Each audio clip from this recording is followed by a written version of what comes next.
this movie kind of exceeded my expectations. That accent on point. This movie did not meet my expectations, to be perfectly honest. Danny Elfman's score was amazing. I think it's the best part of the movie. This movie told the best love story of Dracula. Yes. That's why I liked it. I'm going to be real blunt. This movie is crazy as hell. And the fact that this whole movie is based on a true story, at the end he's like, oh, by the way, I was that guy. This is a true story. And you're like, this is me. You're like, oh, fuck. You know, yeah, like, this shit was for real? Her stepmother treats her very poorly. She has 2 sisters, blah, blah, blah. So, yeah. It's literally Cinderella. It's basically nice. Cinderella in a different font. Eric, if you could find deep down into your soul an answer as to why you didn't like Dracula in this film, what would you say? It's kind of a whiny little bitch. Okay, that's an answer. I love it. That's a honest. solid answer.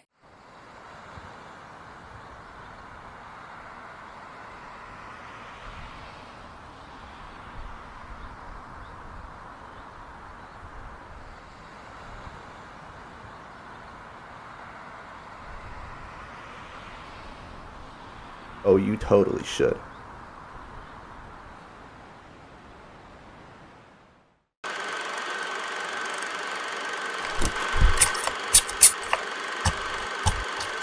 Cinema Rolls Podcast.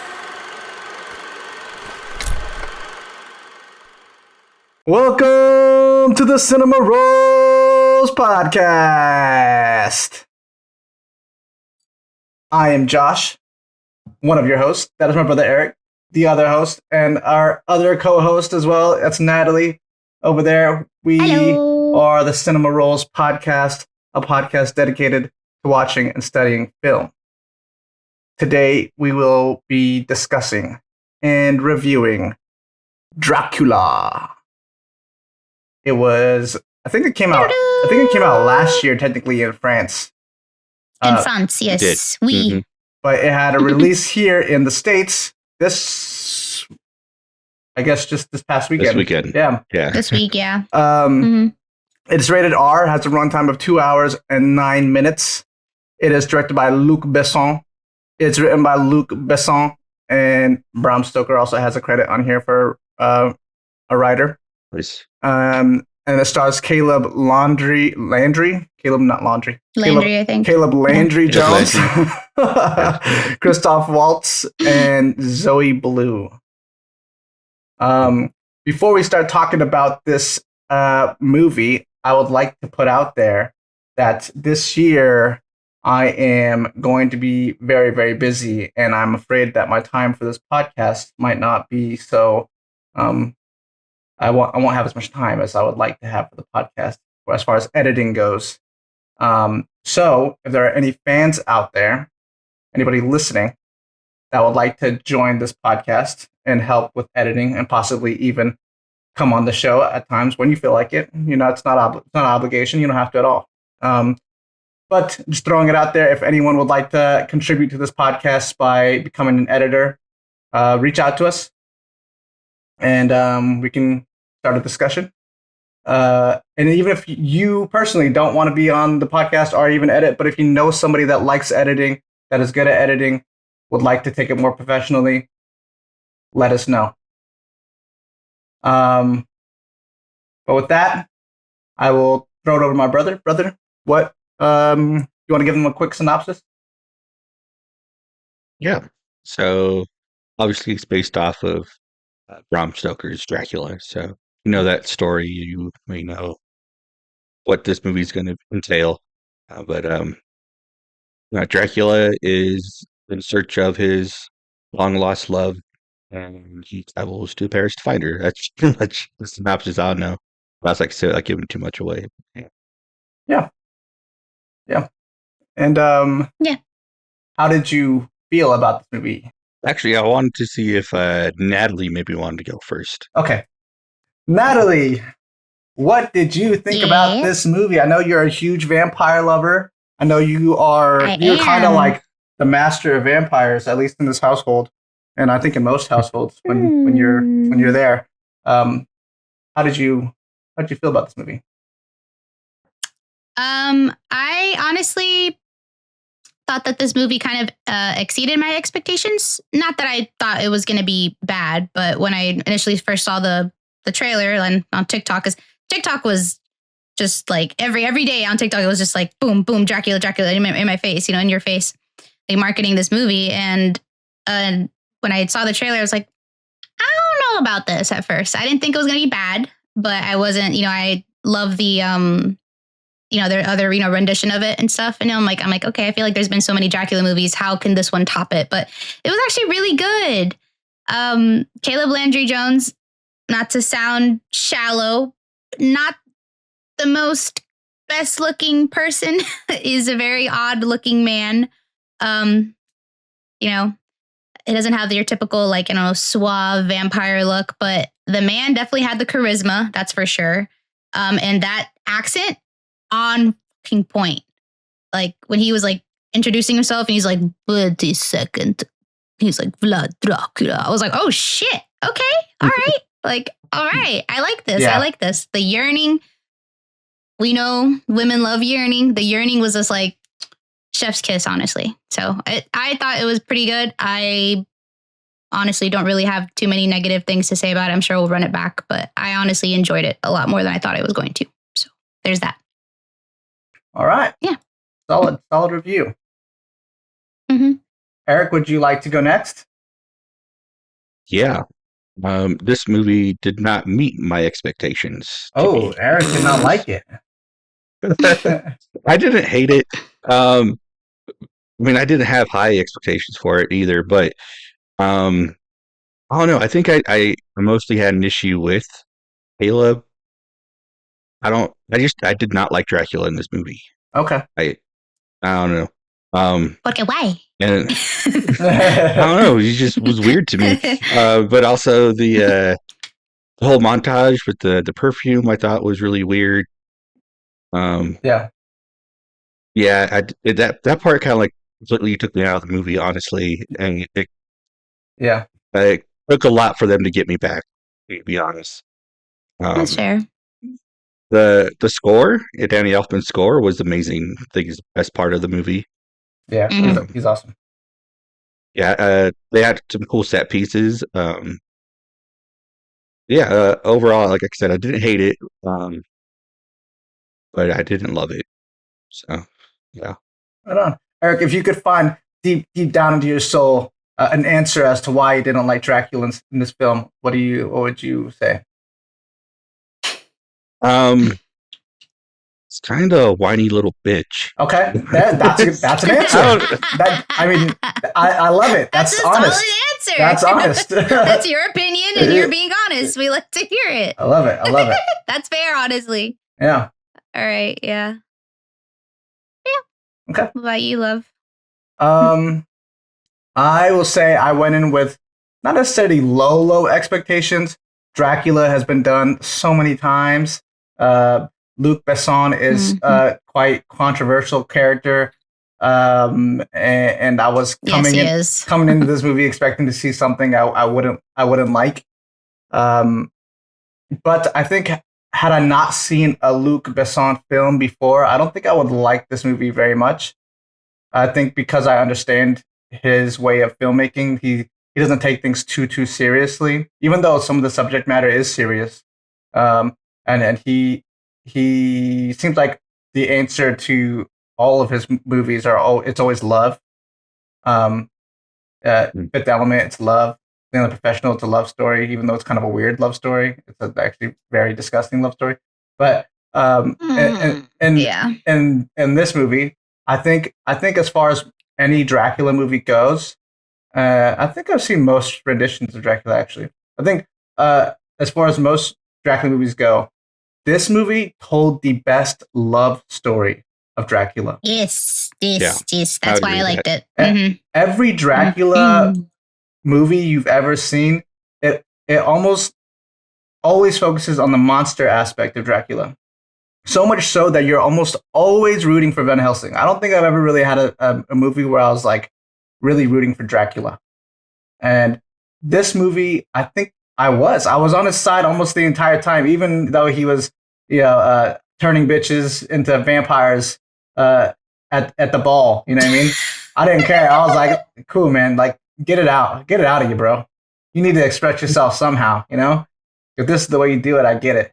Like, and yeah, you know, and also let me get some of that perfume, bro. Like, that is crazy, dude.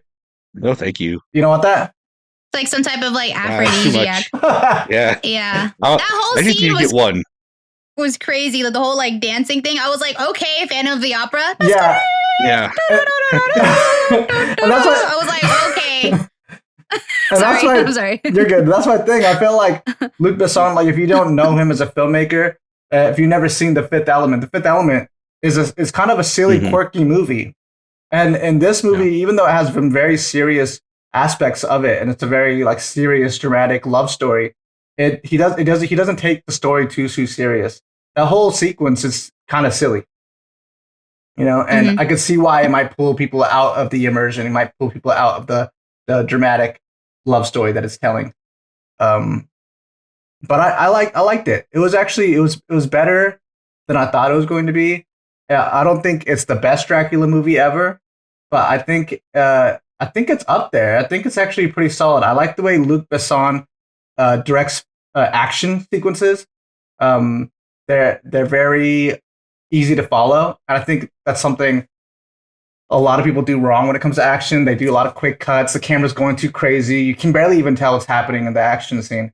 But with Luc Besson, he follows that action very well. It's very clear, concise, but he keeps it dramatic. It's pretty smooth. He keeps it very dramatic, Mhm. theatrical. You know, Mhm. it's fun. It's the way he shoots action is very fun, and you can see all the way back from Leon the Professional that he does it very well. So much so that the Wachowskis went and took some inspiration from Leon the Professional and used some of that in the Matrix. But yeah, he's a controversial character. I don't like him very much as a person. I'm not gonna lie, but He's a weirdo. But if you were to separate the man from the art, I actually do like his films. And this is actually one of them. I think this movie was actually a lot better than I thought it was going to be. Yeah, that's how I thought about it. But you guys want to move into ratings? Sure. Sure. I'm interested. I feel like we all might be a little different on this one. So you want Natalie to go first again, Eric? Should we keep that rotation that way? Sure. Yeah, that's fine. Oh, Okay. Natalie? It's me. Okay. Yes. I give it on IMDb they gave it like a 6 out of 10. I'm gonna be nicer. I give it a 7. Honestly, 7 out of 10. Because there were parts of it obviously that I wasn't like, okay, it's kind of weird. Like I do agree with Eric, the whole like masquerade thing. I remember I was kind of like this. I was just like, okay, all right. Yeah. Like I don't hate it. I don't love it either. So I honestly give it like a 7 out of 10 to be quite honest. Yeah, because there are a couple things I didn't care for. You know, I honestly wanted to see more like fangs. Wanted to see a little more like the vampire power type of thing. They did show it, but almost like in like a magician way, not like a strong vampire way. I don't know. That makes sense. I feel like his powers weren't really like shown well enough or explained well enough, I guess. Right. Because like, it seemed like he has powers, like he has like telekinesis in a way. Maybe he has control over his castle. I'm not sure how that works. Mm-hmm. It's like honestly like some Beauty and the Beast because shit. Kids and the Gargoyles. Yeah. Which that didn't make any sense to me at all either. No sense. That was never explained. Like I think I think if you weren't going to explain the gargoyles, at least just have them crumble. Because then you're like, okay, they're just magical gargoyles. But the fact that he turned them into children and had those children walk out of the castle, like, why? For what? Nike sweatshop has entered the chat. Was that like a nod to Epstein's Island or something? You know, like what was that, dude? Oh no, it was not. No. I don't know. It's just so random. Eric, what'd you think? Honestly, I'm going to give it a 7 as well. Like I said, there's things that I didn't like, but there are some good aspects to it that I did enjoy. And like the soundtrack again is amazing. Yeah. Danny Elfman's a goat. Yeah, he is. Yeah, he is. He really is. I'm surprised by both of your guys' answers. I'm not gonna lie. I thought Natalie was gonna go higher. I thought you were gonna go lower. I was gonna go 7.5. How you know that? How'd you know that? How'd you I know know that? you, dude. 7.5 is a solid rating for this film, I think. Yeah. It's a good love story, I think. It's very dramatic. It is. I think I honestly, Natalie, you said there was a lot of controversy online about it, right? A lot of book talk girls didn't like There it. is. Hmm. Oh, Which is I insane thought to they me would. because No. I'm like, yeah. y'all's hear me out is like a pyramid head, but you cross the line at gargoyle slave labor. I'm just kidding. I'm kidding. Apparently that got a lot of people ruffled. Although Oh, I that don't was know, weird. that really made it. I'm not saying it's not weird. It was weird just because there was no explanation to it. Like Josh has said numerous times, it was very random. You know, they come out and they're like these little bald-headed kids that look like the movie Powder. Bunch of and they're all eggs. like albino looking. Yeah, they look like It's eggs. also made by a weirdo. Yeah. And then of course we know Luc Besson is a weirdo. He's a very problematic person, you know. So of course a lot of people are like, boycott this movie. This guy's a creep, you know. And I'm like, let me just. Yeah. All right. Yeah, I'm not excusing his interesting behavior, but like there was no like other than that though, like yeah, I guess that weird scene. There was no weirdness. Thankfully, there was no. Yeah. You know, thankfully. Yeah. It didn't get. Yeah. Yeah. There wasn't any children being sexualized in this one, and I like or like that. young woman, younger women. I don't know, the vampire Maria like was acting a little weird towards that younger boy at the asylum. Like that was She just wanted to the eat him. closest That's thing. why. Yeah, I don't know. that one felt like it was just Yeah. for blood, but like it could have been weird. It could have been weird. Yeah. When she's first introduced, I was like, she looks pretty young, so I was like, Luc Besson's at it again, you know. But then you see her Yeah. not all chained up and not being like super sexual, and she just looks like a normal woman, you know. And I'm like, okay, maybe she's like Yeah. She's more of age she's than I thought she was. Yeah, she's just blood crazed, you know, and of course, you know, you hear her voice all like vampire and like siren sounding. She's all like, you know, purring like, like all like weird and like loopy and stuff. And she's also under Dracula's spell because Dracula has that effect on like everybody. He makes everybody like, Yeah. Yeah. I also don't like the You know, fact that it weird. was just a perfume that like was his secret spell, because then it feels like anybody could just have it, right? Like, yeah, I guess. Like that's the whole point of like vampire mysticism is the fact that they're like a walking red flag, but they're like, hey, I have like this like aura, this charisma. aura, yeah, this like- like They got the this Riz. like danger Yeah. and like I, you know, create senses of like, you know, intimacy and like arousal just by like being in your presence. So yeah, I thought that was His like, o- that's the scapegoat. yeah, Yeah. Yeah. His own pheromones So. to do that, not a yeah, fragrance that he created. yeah. There was a couple sequences Yeah, in this 'cause- movie though I thought were really cool, and one of them was with the fragrance thing with the nuns. That shit was crazy, yeah. bro. No, that was crazy. Yeah, I know a whole bunch of Christians are gonna be like, blasphemy, yeah. blasphemy. That shit They're was gonna be all wild. like, that scene was crazy. Yeah.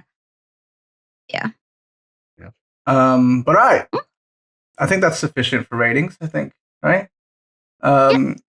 You want to move into some fun facts? I didn't look up anything for fun facts, so it's all on you, Eric. I hope you got something good for us. Okay. I didn't get a lot, but I got what I could.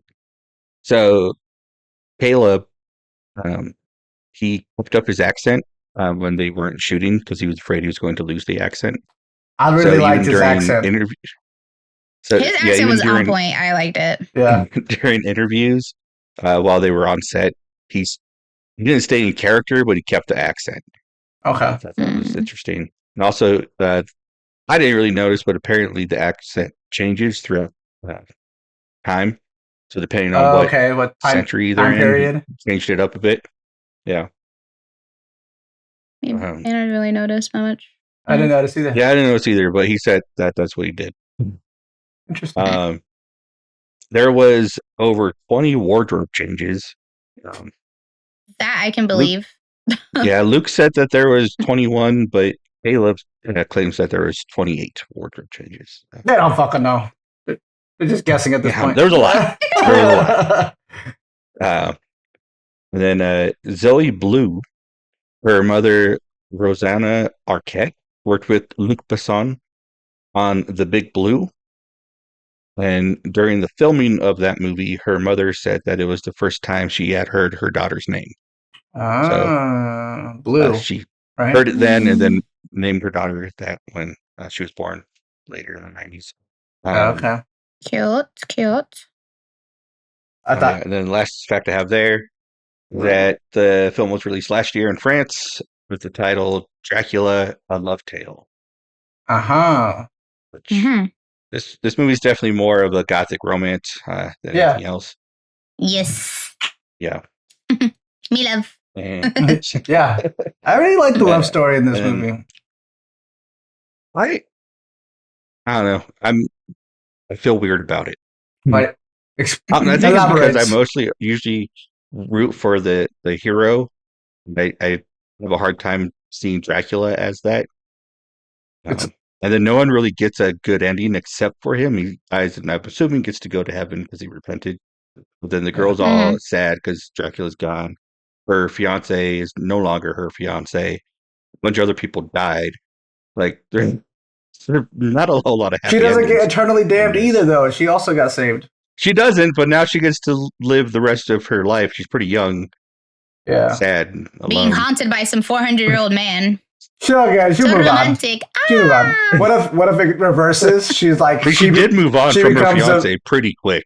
She becomes a female Dracula, waiting for him to return. You know, just the cycle keeps going. Maybe. I don't know. That'd be interesting, honestly. Last fact I had here had to deal with changes they made from the book.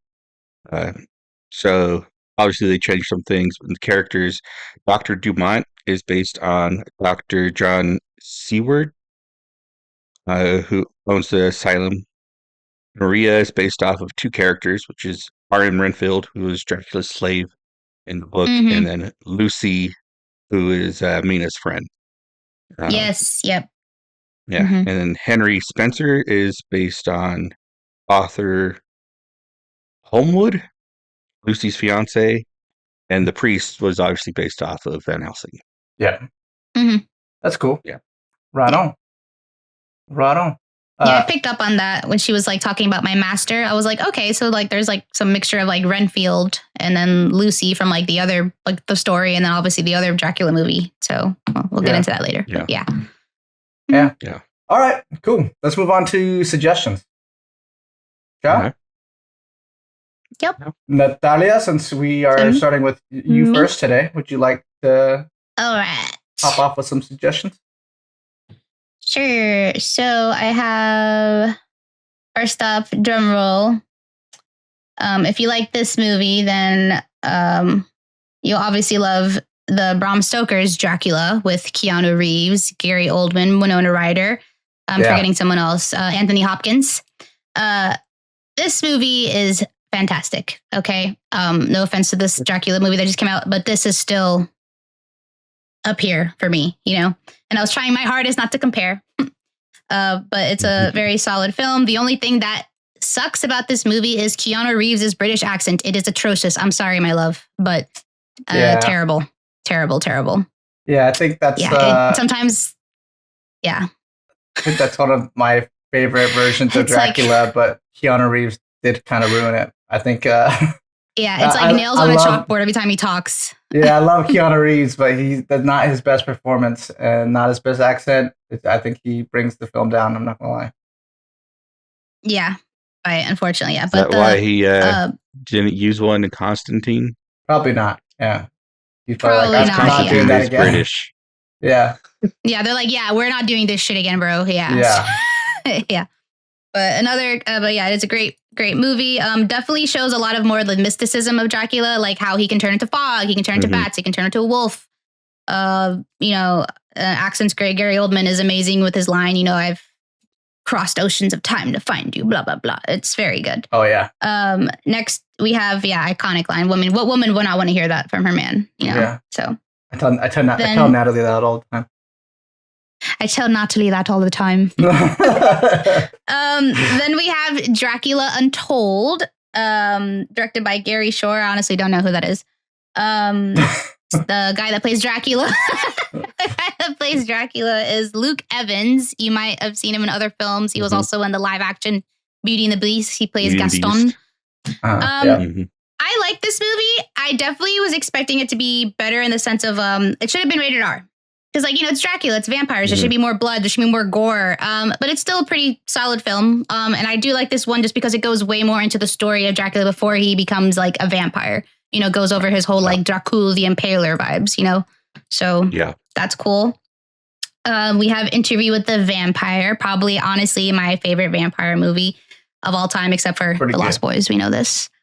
Very solid film based off the books by Anne Rice. The whole Vampire Chronicles series has Brad Pitt, Tom Cruise, Antonio Banderas. Great movie. Mostly told from the perspective of Louis, who is this sad soul that pretty much just gets turned by Tom Cruise, and he spends eternity in damnation, hating himself. Very Edward Cullen vibes. Very brooding. Emo gothic romance. Also takes place in New Orleans as well, or New Orleans. Very good. Then we have Van Helsing, classic.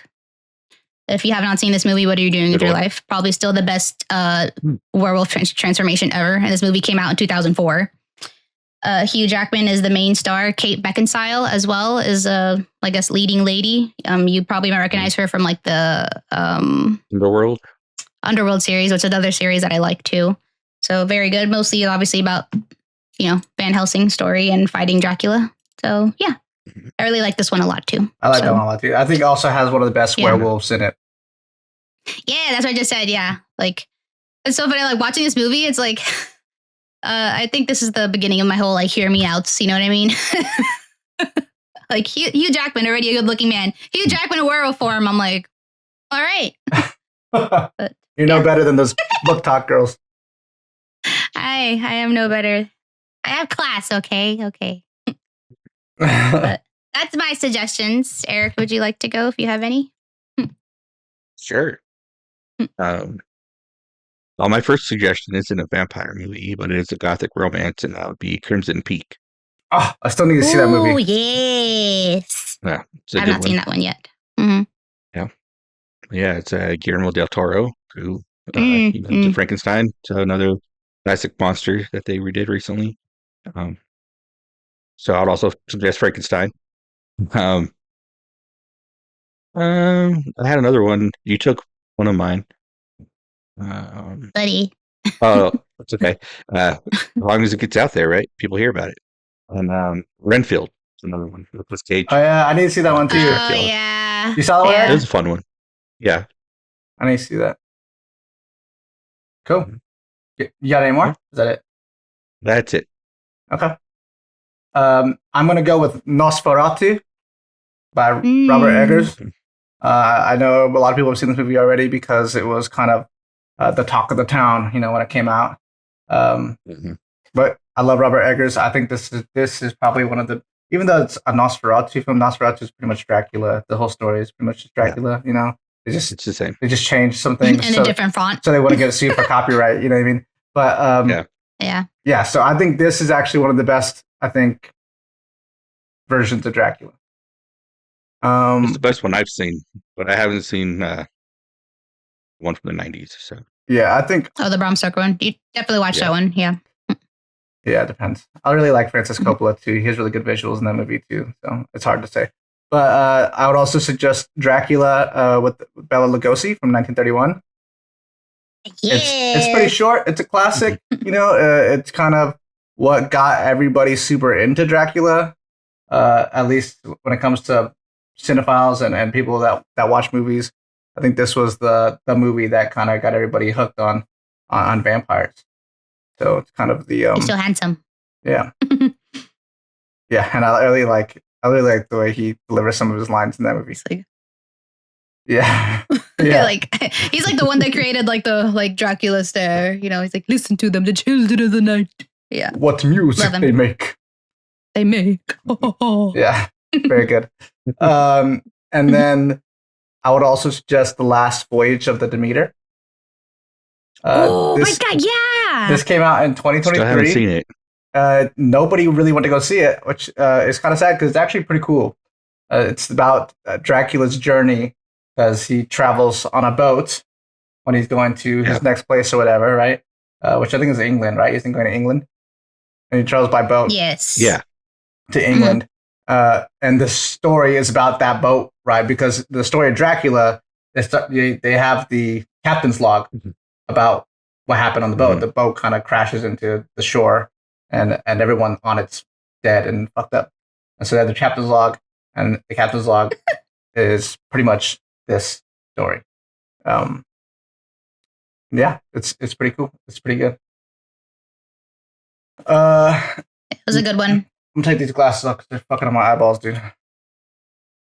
They're struggling over there, love. Yeah. The next suggestion I have is Midnight Mass. Oh, yeah. This is probably one of my favorite vampire stories ever. It's directed by and created by Mike Flanagan. He did Haunting of Hill House. Haunting of Bly Manor. He also did Ouija, one of the Ouija movies. I forget, not the bad one, the better one. Yeah, it was he did Ouija, Origin of Evil. He did Haunting of Bly Manor. Yeah. What was that? Fall of the House of Usher. Yeah, Fall of the House of Usher. Yeah, that was so good. Yeah, Mike Flanagan, I think he is he's kind of killing it when it comes to horror, sad horror specifically. Midnight Mass is no different. It's very good. And it's very different compared to most vampire stories. I think people should go watch it. I don't think enough people would go see this show. So yeah. It's on Netflix. Yep. Very good. All right. That concludes suggestions. You guys have anything else, or should we move on? We can move on. All right, let's move on. Yeah. I don't have anything, not yet. Okay, so let's move on to the bucket pool. Last week, we reached into that big head we call Galactus, and we pulled out City of God. This movie came out in 2002. It's rated R, has a runtime of 2 hours and 10 minutes. It is directed by Katia Lund, Fernando Meirelles. I'm not sure how to pronounce that. And it's written by... Baby, do you want to say this name? I feel like you can pronounce these names better than I can. What, like the directors or what? The writers... I'll try because this is like it's Portuguese. Yeah. Portuguese. Braulio, Mantovani, and then Paulo Lins. And then the stars Alexandre Rodrigues, Leandro Firmino, and then Matheus Nachtergaele. There you go. So. I think the one person that people might recognize in this movie is Alice Braga. Alice. Yeah. I recognize her. I've seen her in other movies. Yeah, I can see it. Yeah. Natalie, what did you think about this film? I'm gonna be real blunt. This movie is crazy as hell. Like from start to finish, this movie is a fucking roller coaster. Excuse my language. There's times where my jaw was just like literally open the whole time, just like. And this movie's fucking crazy. Like, yeah, it's like what type of like lawless land? Like, I didn't even know Brazil had a mafia. Like, I already know Brazil dangerous as hell, especially like Rio de Janeiro, the capital. Like, I already know that place is ghetto. Like, no offense, but like ghetto. But this was crazy. I did not know there's this much like crime underbelly, and pretty bad. Yeah, this was pretty interesting. It was still very good. Like, awesome. Great movie. Like, I don't think I've ever seen a movie like this. Definitely action packed in the sense of like, if you're cool with kids gunning each other down and like, sticking up adults is crazy. Yeah. It's crazy. Yeah.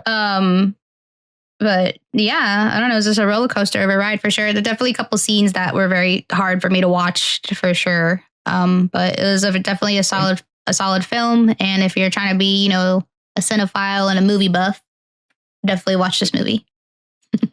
Eric, what did you think about the movie? I liked the movie. Like I said, it was suggested to me freaking forever ago. Probably like a few years after it was released, and I just never got to it. But it was good. I don't know what else to say that now you didn't already touch on. But yeah, the movie is pretty crazy. Lots of violence. Yeah, I liked the main character. That seeing things through his perspective was interesting. Yeah. Good movie. Yeah. Nice. And you love? I love this movie. Very seen it. Yeah, it's I saw it when I was 18, 17, somewhere in there. Funny enough, I said, I think a couple episodes ago, Lenny had suggested the movie Green Street Hooligans to me. And I think after I had watched Green Street Hooligans, he actually recommended this movie to me, and which is why I watched it. So Lenny has honestly put me on to some solid movies. Appreciate it, Lenny. Thanks, Lenny. Yeah, but this movie is it's up there with some of my favorite movies. I think it's very good. It takes a lot of risk when it comes to editing, when it comes to the camera movement. They place the camera in places you wouldn't even really think about putting it, but it works. Some of the editing is really quick, but it works because it's same with the camera. It's chaotic. The editing's chaotic, but the story itself is also chaotic. So it suits the story, pushes the narrative even more. The city itself is lawless, and these kids are growing up in this lawless land, and you see how it affects them. So you see how things can get unruly when there are no rules. It's a sad and beautiful story because you can see the main character who tries his damnedest to be on the straight and narrow and follow his dreams.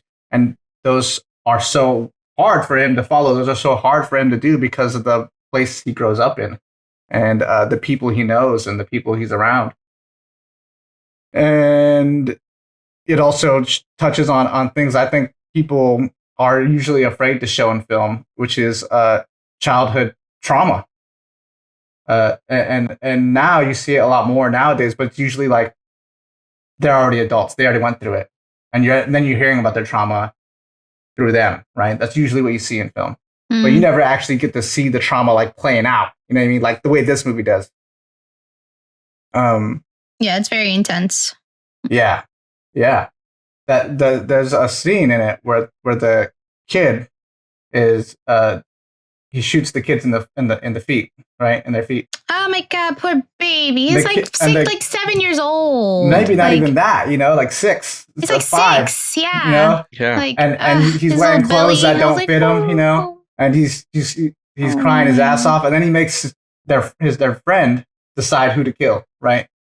And that scene is so hard to watch. And the fact that this whole movie is based on a true story, and I love the way they reveal it too, because most movies, they put it in the beginning based on a true story, right? They want you to be like, oh my God, right away. And they want you to get like pulled in by the true story fact of it.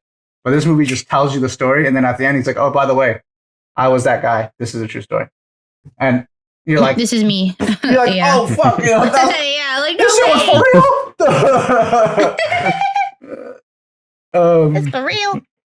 Yeah, man. But it's really good. And I've actually been to Rio de Janeiro. It is a very scary place. You kind of have to stay where the tourists are, and I mean, if you go anywhere past that first block, you're fucked. While I was there, I had my credit card information stolen from me, and I'm pretty sure they stole it off of an ATM. I don't know how they did it, but they did it. Probably that little like reader chip thing. They have that in there. Yeah, or something. I don't know. Yeah. I don't know, but they got it. Little scammers. Yeah. Funny story. We were coming off the bus, right? The bus drops us off in front of like the touristy area, so in a safe area, right? And there's these people that will build sandcastles on the beach there in Rio de Janeiro, and some of them are really, really awesome. They're like sand sculptures, right? They're beautiful. And this guy had built like this whole like crazy castle. It was huge, right? Probably like 20 feet long, like 10 feet high, something like that. Big. And my friend Circus, he comes off the bus excited to take pictures of it and videos of it.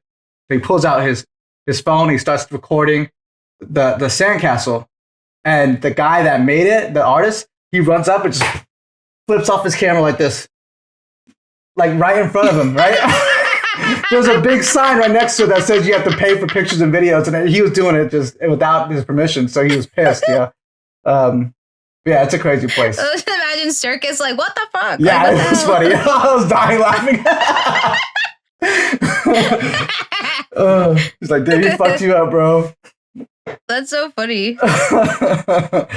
Just meh. Yeah. That's so funny. Yeah, very good movie. I think that the person with the saddest story is Benny. Yeah. Yeah. I like Benny. Yeah, and Yeah. he really was the person that was kind of keeping all the peace. You know, hmm once he was gone, you could see little Zay or little Z really just lose it, and then after that, he had nobody to really calm his anger and his motivations, his ambitions, and after that, it was all downhill. That dude was just unhinged, though. Like, literally a loose definition of a loose cannon. Yeah. Yeah.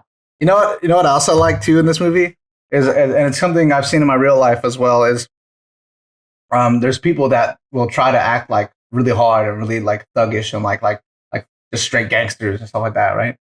But and little Zay is that guy, right? He is that dude who just wants to be the hardest, coldest motherfucker on the block. And when you see him try to pick up a girl, he can't do it, right?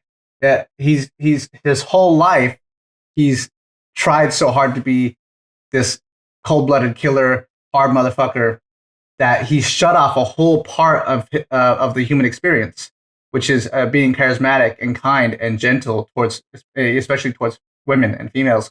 But he doesn't know how to do that. He never got taught that. He never practiced it. So when he does it, he's just like, "Do you want to dance with me? Do you want to dance with me?" And the girl's like, "Bro, get away from me, dude. Like, I have a boyfriend." Yeah.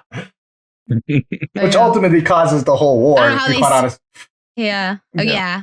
And that's what happens to people and children when they don't learn how to properly express themselves. You know, they express themselves through physical violence. And that's exactly what Lil Zay does in this movie. He can't express the fact that he doesn't know how to do that. He doesn't know how to do what Benny's doing, getting with girls and dancing with girls. He doesn't know how to do that. And he doesn't know how to express his embarrassment of it. So he just embarrasses the guy that she's with, her boyfriend, which Knockout Ned, you know? Is it Knockout Ned or Knockout Ted? No, well, Knockout Ned, but I don't think that was the guy that he made undress. It was someone different, but yeah. I thought it was. I think it was because then he starts walking down the street with her, remember? And then he pulls her. Oh yeah, that is him. Oh, you're right. Yeah, you're right. Never mind. He makes her watch. Yeah, then then it gets worse after that. It's another fucked up part. Yeah. That's like I said, this is one of my this is up there with some of my favorite movies, but it is a hard watch. I don't watch it often because it's there's some really fucked up shit in it. Yeah, for sure. You guys got anything else about this movie? I think so. Any favorite scenes, sequences, anything like that? I wouldn't call it a favorite scene, but remember that one kid, the like Rico Suave one, you know, that was a little Romeo and Juliet type of thing. That was sad seeing him get like Benny? down while he was running, you know. Not Benny, the other one. He's like the friend of like the main character's brother. And he like the car's breaking down. He ends up like pushing the car, but then they're like, Shaggy. Yeah, I liked him. Shaggy. He was shagging it up with Homegirl. I know, Homegirl. Yeah, and he's over here like singing like sweet nothings to her and all that stuff. Yeah, you know? he's going to farm. I will say though, yeah, we're gonna farm. But then at one point, you know, like she's getting sassy with him, typical, you know, Latina woman. And then he like obviously doesn't hit her, but like I will say I was getting mad. He's over here like putting his like hand in her face, like doing that. I was like, I'll slap you. And when he made her try to do that and like put his finger in my face and like do that, I was like, boy, not un puño. Like I wish you freaking would, bro. Like I like to live dangerously, so I do that to Natalie sometimes just to, you know what I mean? Get her riled up. No, he doesn't. Yeah. No, he doesn't. Anyways. Yeah, but I like that guy. But it was sad seeing him like go down, and then homegirls over here like, oh, like mi amor, like, you know, looking out the window, and I was like, damn. Yeah. Yeah. Yeah. I guess I wouldn't call it a favorite scene, but it was, I guess, like, you know, darkly poetic in a way. So, yeah. Eric, you got anything else? Anything else? I thought it kind of sucked for the main character when the girl he liked started like going with Benny. Yeah. Yeah, she like And dissed I was him. like, dang, that sucks. Yeah. It was like Yeah. you're talking about her for so long, and she had a boyfriend, and then she doesn't have a boyfriend. But then like this other dude comes around, like, God dang, he missed his chance. Yeah. And you would think that he would touch on it a little bit in the movie, like he would say something about it, like, "Oh man, it really sucked to see her with somebody else," and Yeah, it kind of does, but it doesn't. It doesn't really. You know what I mean? He just kind of like moves on, really. and Benny's like his homie, you know. yeah. But I think ultimately he was just happy that she was happy, and Benny's a cool guy, so he was like, "All right, Benny's cool." Yeah. Right. Well, we got nothing else. We can move on. If viewers, audience, you guys have not seen this movie, I would highly recommend. It is a hard watch, you know, but it's At least watch it once. Yeah. Yeah. Yeah. Yeah. All right. Well, let's move on then to the bucket pool. Dun, dun, dun. All right. I don't know if Marvel would let us do it, but should we like put in a clip of Silver Surfers that actually heralds Galactus before we pull the movie? It would be pretty cool. We could try Galactus. it. We could try it, but it might get Copyright copyrighted. strike. Yeah. Yeah. Maybe like a little What do you gift. got? Maybe like a little gift. What do we get? Yeah. Night of the Comet. I don't know Night what of the it is. Comet. I'm looking it up right now. I don't think I know what this is. Night of Is it the some- Comet. Is it on here? Comet. Night of the Comet. Comet. This looks familiar. Night of the Comet. Came out in 1984. PG-13. I do know this movie. It's on my list. You know what? My coworker is going to be happy about this because he told me about this movie. The poster looks cool. Yeah, it's a alien movie.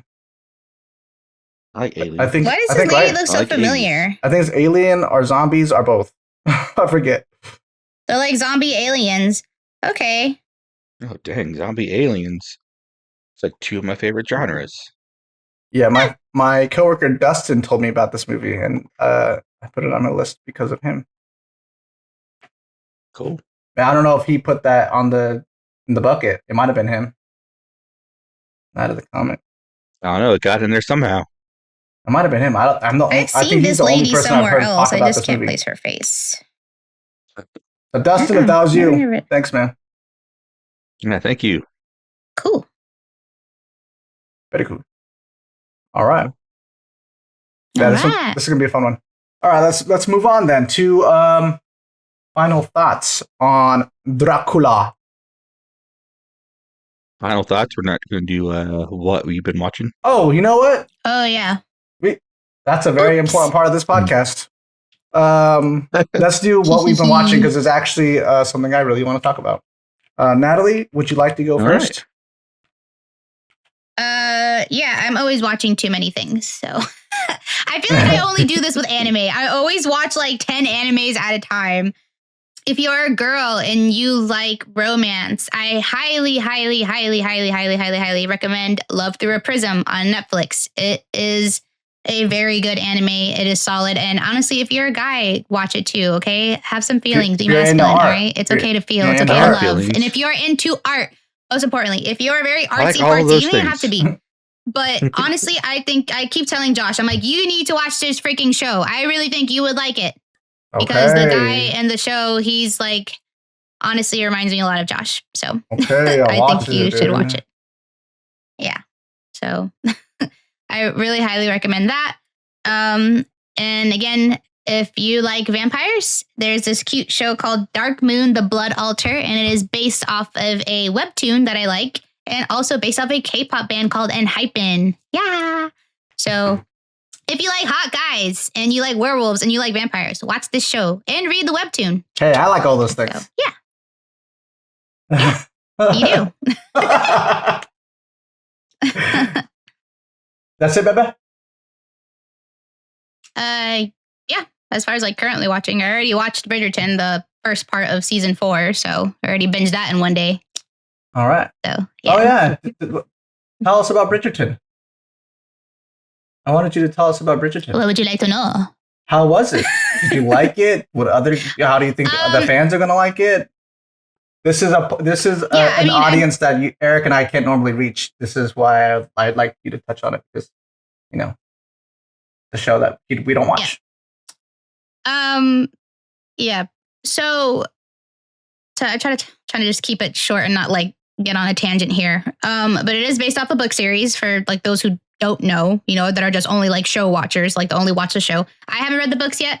The books are very different from the show. I think the creator, Shonda Rhimes, took very much creative liberties, which, to be honest, from what I've been seeing with the reviews and the way people talk about the books, I just rather stick to the show. The books seem like they kind of suck, honestly. Anyways, I will say, first season of Bridgerton, I don't think can ever be topped. The excitement, the leading man is just respectfully damn. Okay, I'm sorry. Baby, He's a very good looking man. You don't have to go into every season. Just tell us about this new season that came out. But this new season, season 4 is focused on Benedict Bridgerton, who is, I think, like the second oldest brother.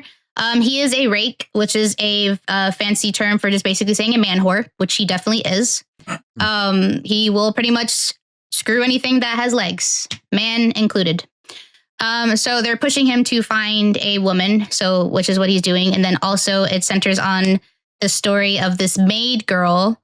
It's definitely giving much very Cinderella vibes in the sense that she sneaks off to the ball. She ends up meeting Benedict, but it's like a masquerade party, so they don't see each other's faces. They're just obviously wearing the masks. Clock strikes midnight. She runs away. She leaves a glove. Ooh, and now Cinderella he's on the hunt story. to search for this woman in silver and stuff. And her stepmother treats her very poorly. She has 2 sisters. Oh, it's literally Cinderella. So yeah. It's literally It's basically Cinderella in a different font. Yeah, it is. It is definitely have those types of vibes for sure. Okay. But it was good. Only thing, my biggest issue with it is just I hate how they just drag on and make you have to wait. Like the next part of it doesn't come out till like February 26th. I mean, that's not that far from now, but yeah, I'm like, just give it to us. Netflix been doing that a lot lately, like 4 episodes at a time. Mm-hmm. Yeah, it's really annoying. What the fuck is that? But yeah, it's a good show. It's my guilty pleasure. Is it the best? Acting. I mean, actually, acting's pretty solid, but. Yeah, it's a guilty pleasure of mine. Josh gives me a lot of shit for watching it. Oh, Bridgerton. I like it. I also love the music. They do a lot of like violin orchestra renditions of very popular songs. They do Taylor Swift. They did Paramore. They did Haley Williams. All I Wanted Was You with the violin. I was over there crying in the club. All I wanted was I have nothing but good things to you. say. Yeah. Is it a musical or do they just have the songs in there? They have the song. It's not a musical. Yeah. Okay. I don't think I could handle a Bridgerton If it musical. was a musical, Eric would be watching it. Eric would be watching it. I would watch it. I'd watch it. Eric's a Glee guy. I do like Glee. I never finished it though. That last season is kind of hard. That is one show that I just never got into, honestly. Understandable. Glee, yeah, Glee, and then what's the other movie that people really like? I know Glee's a show, but the Pitch Perfect. High School Musical. Oh, I like Pitch Perfect. I like Pitch Perfect. Yeah, Pitch Perfect is just like, yeah, no. I didn't like the second one. I like the first one though. I like the first 2. The third one is trash. I don't think I saw the third one. Yeah, don't bother with it. A lot. Haven't even heard of it. And with like people talk about Grease 2, they're like unpopular opinion. Grease 2 is better than the first. I'm like, what do you even talk about Grease 2, bro? Yeah, that doesn't even exist to me, just bro. Pretend that it doesn't exist. Yeah. You don't even exist to me. You are shit. You are nothing. Well, right on. Thanks, Love, for telling us about Bridgerton. Because, like I said, I think we have some female listeners, and I'm sure they love shows like that. And Eric and I don't really watch that show, so there you go. Yeah. What's up?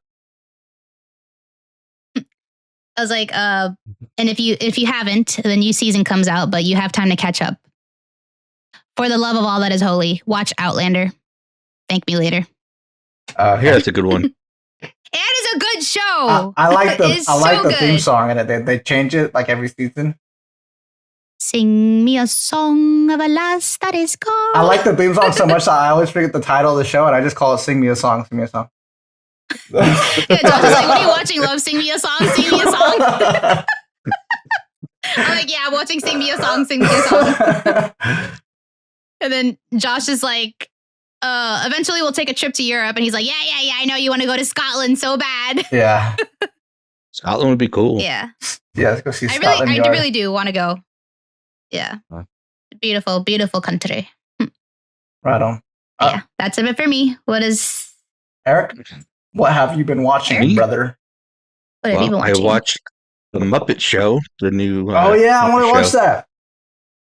It was pretty good. It's only one episode. I don't know if they're doing more. I want to say when they announced it that they were just doing the one, and based on how well that does, they might do more. So I'm hoping it does well. I think I might have Aria What's sit it down on? and watch it. It's on Disney Plus. Disney owns Muppets. Ari is too cool for that stuff. I know. She's, I don't think Disney knows what they're doing with the Muppets. But yeah. But Seth I Rogen's love the behind Muppets. it, yeah? So I think it has some Seth potential. Rogen is behind it. Yeah, Really? It does. Okay, now I have to watch this. Yeah. yeah. He produces it, It's yeah? pretty Is he doing funny, the voices? honestly. I No. don't know. no? I think he just produces he's it, in the first right? episode. Okay. Yeah, he's a producer. Oh. Yeah. That'd be hilarious. Yeah. If there's a Muppet that's like, like that Like would a be new freaking Muppet? hilarious, honestly. Yeah. Yeah. That'd be pretty funny, yeah. Yeah. It was, And, it was good, It was though? good. Sabrina Carpenter was the guest, and she was funny. I saw that thing you posted with I think she's Sabrina so Carpenter cute. and Kermit singing together, and it was Kermit. it was super cute. Yeah, Islands in the Stream.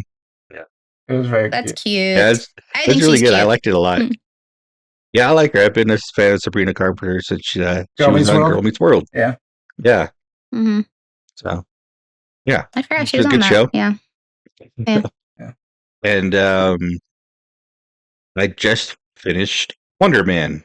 I heard The Marvel show. good things about it. Is it good?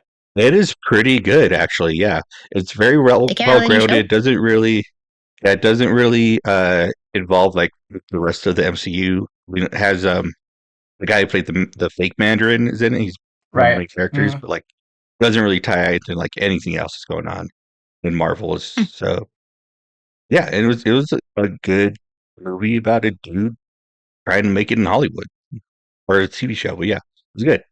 I liked it. Interesting. What does it have? What character does it deal with? Is it like a Marvel character people would know about, or is that a spoiler? I mean, people Because I don't know anything know about of this him, show. but he's not a huge, like, very well known character. It's Wonder Man. So obviously you know who Wonder Man is. Wonder Man is a Marvel character. Oh, okay. He's a Marvel character, yeah. Oh, I thought that was. Never heard of him. I haven't. Yeah. But, I, but you have heard of me. I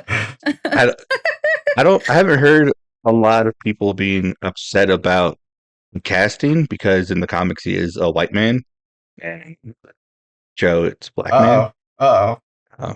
So, but the yeah, whites are normally out- what the that happens whites is are that outraged? people get upset, but I haven't seen anyone be too upset about it. It's probably because he's such an obscure character. I was just about but- to say that's because nobody Yeah. knows who he is, so they don't like, well, whatever. No one knows who he is. Honestly, He doesn't even go here. Yeah. Just kidding. I first heard of Wonder Man when I started reading the Civil War comics, and he had a very small part in it. But yeah, he is the like celebrity acting superhero. Like he's a superhero, but he also is a famous actor. Whoa. And Okay. He's like kind of douchey and stuff. Oh. He isn't really douchey in the show, but in the comics, like that's That's what the his vibe. character was. Yeah. Mm, Interesting. Yeah. Nice. all right. Very cool. I'm gonna check that out. You Yeah, that's all I really been watching. So Okay. All Cool. right. Cool. I have nothing really that notable to talk about that I haven't already talked about. I watched the Martin Scorsese documentary on Apple Oh, how was it? TV Plus, the docuseries. It's good. It's nothing I didn't already know. I love Martin Scorsese. So and there's a YouTuber I really like, and I'm gonna blank on his name right now. But I'll put a link. He has a whole video on Martin Scorsese, and his videos are awesome. They're super well edited. They're like, I think he's one of the best editors on YouTube. Like, he's very good. He's able to make like these little short documentaries of just like clips of their interviews and throughout their life, people them talking about their lives. And he sometimes he'll do little voiceovers to kind of add to it. But for the most part, it's just interviews, newspaper articles, stuff like that he takes, and he forms it into like a linear story, so you kind of understand their life story. And he did one for Martin Scorsese, so I already knew everything in the docuseries. But he did it in 30 minutes. The docuseries did it in 6 episodes, each 1 hour each. You know what I mean? Yeah. Which is pretty crazy. But it's a good docuseries. If you like Martin Scorsese, if you like film, I would say you watch it. But I also would say if you haven't seen a lot of Martin Scorsese films and you want to watch them, you don't want them to be spoiled for you, don't watch the docuseries. They do go into depth about each movie he's made, and they will talk about the endings and the meanings and all that. So they spoil like every movie he's ever made. There's a couple of movies I had to skip over because I was like, I want to watch it for myself. So yeah, I watched that. And then the big one that I watched that was really, really beautiful and I really loved was Train Dreams. Train Dreams. Oh, that's one of the Oscars. Yes, I remember when it came out. I saw it on Netflix, and I was like, "Ooh, this looks interesting." And I think I added it to my list, and I just never watched it. I don't really get a Netflix like that. But yeah, I saw when it was nominated for the Oscar. I was like, "Okay, well, I gotta go check this out." I watched it the other day, bruh. This movie put me into like a crisis. Like I had like a how would you call it, Natalie? A mental crisis, I guess. Yeah, an emo epiphany. It was very hard to bring you out of that mood after you watched this movie. Wow. It's so good though. It's so beautiful. And the reason why it put me into such a crazy mood is because I saw so much of myself in it. It's about this. There's, I think veterans would actually really relate to this movie. And he's not a veteran; he's not even in the military, but he's a logger, right? And he leaves his family at times to go chop down trees and whatever, work on railroads and stuff like that, you know. And he'll be gone for months at a time, and he'll come back to his family, right? And those times where he's away from his family. It reminded me so much of being in the military, having to leave my daughter to go on deployments and stuff like that. And it's also about loneliness. It's about this whole guy's life, pretty much, and how he copes with the ups and downs of it, and how there's so much beauty in this world, even when there's so much sadness, you know. And it's a very, very well made movie. The cinematography is great. The editing is great. It's very, very beautiful. It had me like, I was watching it at work and I had to like pause it at times and just be like, because it's just so heavy emotionally. And like, there's only one thing in it that's really, really sad. But like, me being the person that I am, I'm very empathetic. And I like I said, this character, I feel like I really related to him. And the way he views people, the way he sees people, the way he's kind to people, and the way he feels loneliness, and the way he views the world, even when he's lonely, even when he's sad. It reminded so much of me and myself, and I think a lot of people would feel that way. Actually, I don't think it's just a me thing. I think if a lot of people watch this movie and feel the same way, it's very beautiful. I added it to my favorite movies list because it's that good. And it's that beautiful. So if you guys haven't seen this movie, it's nominated for an Oscar. It's on Netflix. Go check it out. But be warned, you might cry. I mean, maybe you're not like me, so you maybe not, you might not cry, but I was holding back tears like the whole movie. Yeah. And what's his face? The guy that plays Frank and William H. Macy. He's in it. He's my favorite character in the movie. He does a really good job. I love that guy. Yeah. Yeah, he's a good actor. I like him. Yeah. I'll give it a watch on my, I don't know, next woman moon, maybe when I'm emotional. You gotta watch it, love. And honestly, I want you to watch it, and I want you to come tell me whether or not it made you think of me, because I really related to this guy. Like, I felt like, you know what I mean? I was like, he is me, I am him, you know? Mm-hmm. But I will leave you, I think it will leave you with an appreciation for the world. It might put you in a somber mood, but it'll leave you with, not necessarily for the people in it, really, but just the world itself, Earth, you know, existence, you know, appreciation for that. Mm. That's what this movie does. Beautiful. Okay.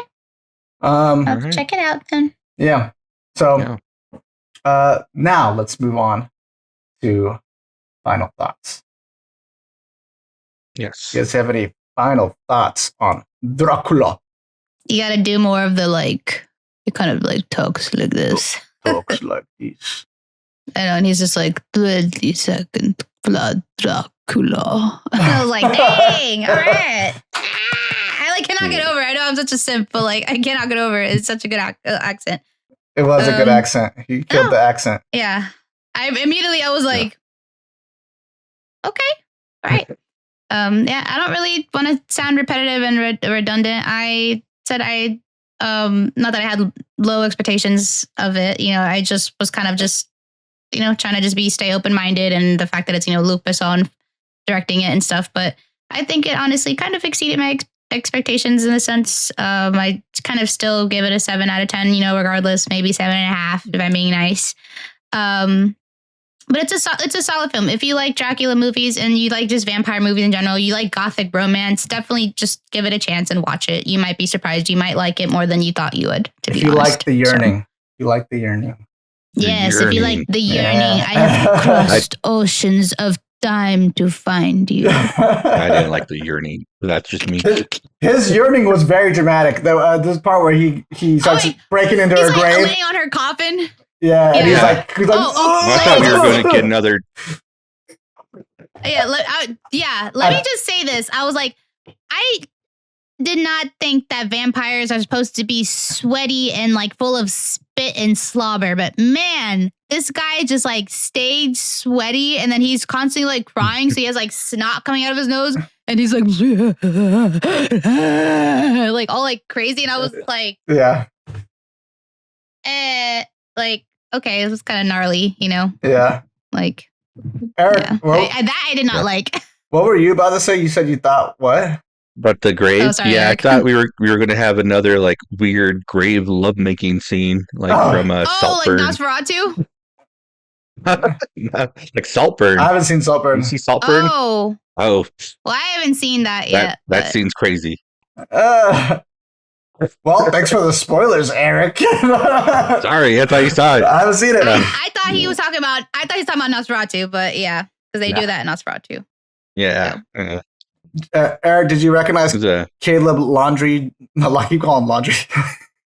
Yes, I recognize the laundry. I recognize Marvel's Dirty Laundry. Marvel's Dirty Laundry, yeah. Yeah, Banshee. He was being Banshee in something First Class. else. He was can't Banshee. Yes, figure I it out, forgot what though. else. He was But- Banshee in X-Men First Class. That's what I know him from. Oh yeah. Yeah. But yeah, he has a strange face. I feel like to me he's always looked like a He does. fish. A little bit, He yeah. played good fish. They're so Shape of mean. Water too. I mean, does that mean to say? Will Smith played a fish. Yeah, he did. What's wrong with playing a fish? This is him the whole time. He's like, that's what he looks like. He's like, that's what he looks like all the time. He laughs like, Is that- what's his face? Voldemort. Oh, he was in Lords of Chaos. Do you guys remember that? Oh I don't yeah, think it's I've a seen rock and that. roll. It's like a Like a horror musical. rocket. I never like saw it, but I was like, this looks cool. Like, Yeah. Came out in like 2018. So Sounds interesting. IMDb this. What were you about to say, Eric? Sorry, Eric. I don't remember, but I'm watching a bunch of interviews today and hearing Luc Besson's name mentioned so many times. To me, it sounds like Le Poisson, like the Little Mermaid song. So I've been having Poisson. that song like in my head all day. That's funny. That's funny. Literally, it's about like what, like fish or like shellfish? Yeah, it's about cooking like crabs and stuff. Yeah. There's this chef like chasing Sebastian around the kitchen. That's funny. That whole sequence is like hilarious, honestly. I don't know why. Like watching Disney movies as an adult is like so funny to me, honestly. Like some parts that are actually like really freaking funny. Like I don't think I liked that scene as a kid because I didn't care so much about Sebastian. But like seeing it as an adult, I was like, this thing's actually really funny. I actually kind of like this song. Yeah. But the movie, like I was saying, I don't really care for Dracula that much.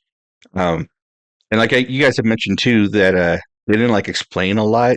I think that's one of my issues is that had they shown more of his relationship with Elizabeth, because all you really see in the beginning is them just like going at it. So I don't really see them as in love so much as they are in lust, you know? Yeah. And then like also like he randomly like decides that if you're a pure soul, you're going to be reincarnated. So that's why he thinks his wife is going to come back. Yeah. And but you don't know how or why he believes that. Yeah. He goes on this, like they show him go to like these different parts of the world, but that was to make the perfume, which also doesn't make sense because I don't understand how he uses it to control people. Yeah. And then same with Van Helsing, like his order has been studying vampires for 400 years, but I don't know if they've ever actually captured one before, or how much information they actually know because Dracula in this movie doesn't seem to have turned too many people, mostly women. You think they would have learned more and who he was and where he was to have gone after him at this point, you know? Yeah. I don't know. There's a lot of plot holes in the movie. Yeah. Well, they do talk about how they've never caught a vampire. Like when he talks to the doctor. He's like, this is the first time catching a live one. Yeah, a live specimen. Yeah. But I think as far as like things being explained, I don't like everything to be explained all the time. But there is some things like the gargoyles to me, I think that needed to be explained. That was like, what the fuck, dude? Yeah, for sure. I also wasn't a huge fan of the perfume. I would have rather it just be like a power that he has, you know, like he just has this aura, this control over women around him. That would have been cooler, I think. Yeah, and I think, and then after he used that time of him, with that montage of him going around to different places and stuff, use that to show him traveling the world, but trying to figure out how to bring back his love, and then him learning that there may be a chance that she could be reincarnated if she was a pure soul. But you also don't even know how pure her soul is because all you see in the beginning of the movie is them just going at it. I think too, like they're it was very passionate. He tries really hard to show you how much they're in love within the first like 10 minutes of the movie, and I think that's only because like the length of the movie. Like if he were to go into more depth about their love story, how they met, it would drag on. Like it would drag on. It'd be like a 3-hour movie. Yeah. But there are some 3-hour movies that are really good and paced well and they explain things. Yeah. Like, you don't need everything explained and shown to me, but like I said, I didn't care for Dracula because I didn't know enough about him in this movie. He's just some dude that's upset because this girl he was hooking up with is gone. I think like maybe it was his wife. I don't know, but I think also too they rely a bit on having people already know the story of Dracula because it's like I said, it's been told so many different times. I already knew this fucking story. Yeah, I've seen the fucking story like 5 different fucking times. You know what I mean? So like I didn't really need the context as much as I think some people might. Yeah. But yeah. Yeah, that's kind of fair because I think that was just the whole point of this. It's like, yeah, it's a Dracula story, but it's Dracula a love story. It's not Dracula the Impaler. It's the Impaler. Dracula the Impaler. Dracula the Impaler. I'm sorry. It comes out every once in a while. It's not the story about like Dracul, like his villain. Yeah. It's just like this like sad ancient being who just is in complete angst over his long lost love. So yeah. One thing I did really like about this movie is it kind of shows you why he was damned and cursed the way he was, because the way he refutes God, like that. Right? And God just kind of puts this curse upon him where he has to live forever. And that's and then that may also tell you that makes sense as to why the cross is such a weakness for him, or burns up, I guess, when it gets, because it is the reason why he is the way he is. And then also too, I like that he leaned more into the dragon stuff of Dracula. I feel like when it comes to Dracula, everyone always leans super far into the bat stuff, and they forget about the dragon stuff. Yeah. But Dracul, Draco is dragon. That's his symbol. That's his emblem. He might as well be a fucking Targaryen. You know what I mean? Like that's like his thing. And then so in his armor, this dragon stuff. Even when he's like old and hasn't had consumed blood in a while, he like looks like a scaly dragon. Looks like reptile, like a frog. Yeah. And you look like a frog to me. And then the dialogue when him and Van Helsing finally meet, I really liked that part. That whole sequence I really liked when he's fighting. Then they're fighting near the coffin, and then Van Helsing's just kind of waiting for his turn to talk to him after everybody dies, and then he turns around and finally has that conversation with them, and he's like, she's my salvation, and he's like, yeah, but you're her damnation. And there's so much ours. There's so much contrast. Yeah. In that conversation and so many things that balance each other out, balances the themes of the story in that conversation, and I think that's really good too. I really liked that scene. Mm-hmm. But I agree. There was a lot of weird stuff in it that I didn't like. What were we gonna say, Natalie? I was gonna say Dracula is just like the epitome of that whole like he would burn the world for you type of thing, Yeah.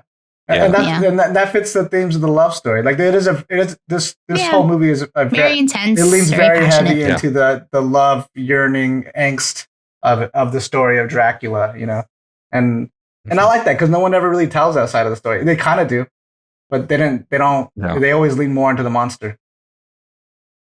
Yeah. There's, are you gonna say love? His armor. I'll just say yeah.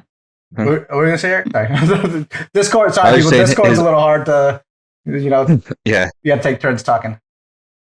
His armor, it looked cool, but I was like, how is he even going to move in that thing? Like, it looked very cumbersome. It didn't seem very practical. No. I like when he killed the priest too. Priest? Yeah, when he blames him. Oh, in the beginning. It was kind of a childish blaming thing that he was doing, but the way he like impales him as well.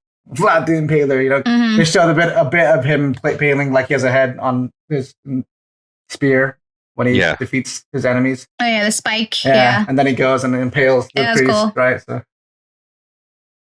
Yeah. I do like that Christoph Waltz character. Christoph Waltz is amazing. Van Helsing, although he's not really, because he says that he fought for God in God's name, right? And he's like, you didn't fight God's name. Yeah. You were fighting a man's war. Like, yeah. And that's in that same conversation, that same scene. That whole scene was very good. That's the scene that actually made me like the movie a lot. Yeah. It was like the cherry on top.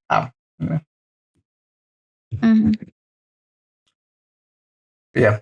All right. Well, I don't think I have anything else to say about this movie. Do you guys have anything more? No, I don't think so. Okay. All right. I yeah, I don't have anything else to say. So Okay. All right. Well, thank you everyone for listening. Thank you everyone for showing up. If you got this far, you're a real one. I appreciate it. Leave something down in the comments. Leave down what your favorite vampire movie is. There's so many. The vampires are endless. Literally, they're immortal. You know what I mean? They're everywhere. Favorite vampire movie? Down in the comments. Do it for me, please. If you got this far. We love you guys very much, and I hope you come back again soon. Bye, everyone. peace. See ya.